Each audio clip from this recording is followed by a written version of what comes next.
നമസ്കാരം. റാഫ്റ്റോക്ക് മലയാളത്തിലേക്ക് അവർക്കും സ്വാഗതം. കേരള ബ്ലാസ്റ്റേഴ്സ് ISLൽ അത്ര നല്ലതല്ലാത്തൊരു സാഹചര്യത്തിലൂടെ കടന്നുപോയിക്കൊണ്ടിരിക്കവേ, ടീമിലെ പ്രധാന താരങ്ങൾക്ക് പരിക്ക് പറ്റുകയാണെങ്കിൽ അത് താങ്ങാവുന്നതിലപ്പുറമായി പോകും. ഇപ്പോൾ വിപിൻ മോഹന് കഴിഞ്ഞ മത്സരത്തിനിടെ പരിക്ക് പറ്റി.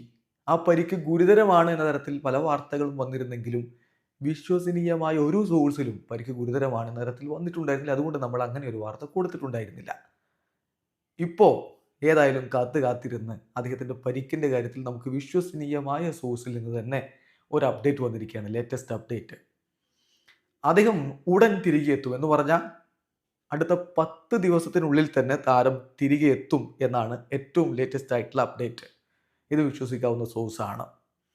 അതായത് ഇപ്പോൾ നമുക്കറിയാം, കേരള ബ്ലാസ്റ്റേഴ്സിൻ്റെ അടുത്ത മത്സരം 14-ാം തീയതിയാണ്. ഡിസംബർ 14 രാത്രി 7:30 മോഹൻ ബഗാൻ വേഴ്സസ് കേരള ബ്ലാസ്റ്റേഴ്സ് മത്സരം കൊൽക്കത്തയിൽ നടക്കുന്നു. ആ കളിക്ക് വിപിൻ എത്താൻ സാധ്യതയില്ല. പക്ഷെ അത് കഴിഞ്ഞിട്ട് Kerala Blasters versus Mohammedan SC മത്സരം ഡിസംബർ 22 കൊച്ചിയിൽ നടക്കുമ്പോഴേക്കും ആൾ ഫിറ്റ് ആകും എന്ന് വേണം മനസ്സിലാക്കാൻ. 10 ദിവസത്തിനുള്ളിൽ അദ്ദേഹം തിരികെ എത്തും എന്നതാണ് റിപ്പോർട്ട്.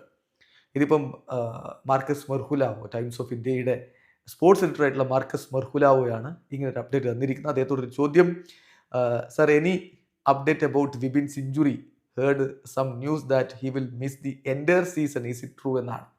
അങ്ങനെ പ്രചരിപ്പിച്ചിരുന്നു. പരിക്ക് വളരെ ഗുരുതരമാണെന്ന തരത്തിൽ വാർത്തകൾ വന്നുകൊണ്ടിരുന്നു. പക്ഷേ അതുകൊണ്ടാണ് അങ്ങനെ ചോദിച്ചത്, ഈ സീസൺ മുഴുവൻ അദ്ദേഹത്തിന് നഷ്ടമാകുമോ എന്ന്. പക്ഷേ മാർക്കസ് മെർഹുലാവയുടെ മറുപടി, Vipin should be back on the field in about 10 days. അടുത്ത 10 ദിവസത്തിനുള്ളിൽ അദ്ദേഹം കളിക്കളത്തിലേക്ക് മടങ്ങിയെത്തും. സോ ആശ്വാസകരമായ വാർത്തയാണ്. ഈ ബുദ്ധിമുട്ടിൻ്റെ സമയത്ത് ഒരു പ്രധാന താരം മിസ്സാവുക എന്നുള്ളത് വലിയ തിരിച്ചടിയായിരിക്കും. അപ്പോൾ ആശ്വാസകരമായ വാർത്തയാണിത് ബ്ലാസ്റ്റേഴ്സ് ആരാധകർക്ക്. വീഡിയോ അവസാനിക്കുന്നു. ഫുട്ബോൾ ലോകത്തെ കൂടുതൽ വിശേഷങ്ങളുമായി റാഫ് ടോക്സ് വീണ്ടും എത്താം.